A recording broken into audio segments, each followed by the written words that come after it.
The Modigliani retrospective here at Tate Modern takes you through the whole range of Modigliani's work. And when we go into the exhibition, we see paintings, we see sculpture, we see drawings by one of the most important artists of the 20th century. And yet, through the virtual reality, we start to get a real sense of environment. Part of the Modigliani exhibition will be a virtual reality experience where they're recreating Modigliani's studio from 1919.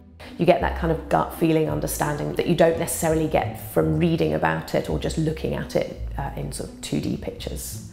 Understanding art is about understanding the painter and the paintings and also the kind of historical and social context. And the opportunity we have with virtual reality and for this experience has been to try and deliver that in a very short experience that gets you really closer to those details.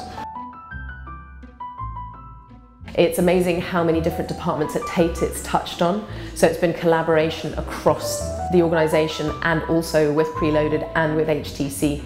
We started with a blank canvas and incrementally we've come to understand and build a picture about Modigliani I don't think people have necessarily seen before. We really have paid a great attention to historical detail in this experience.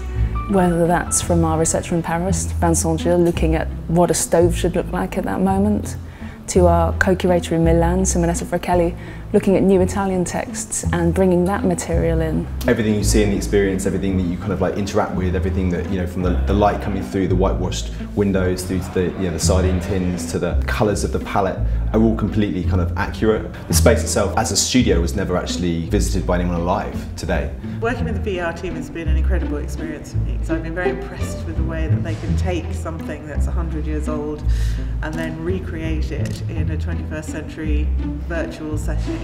The thing I enjoyed most was bringing the space to life. There were over 60 objects within the scene and each model was taken from research and first-hand accounts.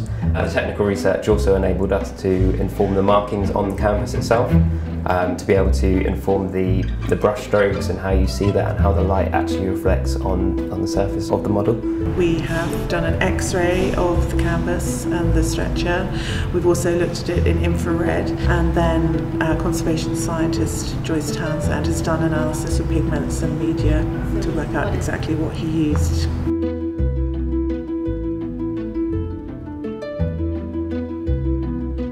The ochre atelier is an integral part of the exhibition. It does enhance the conclusions that you draw. The sort of forensic level of historical research that's gone into this can really offer depth and accuracy and bring something else to the table.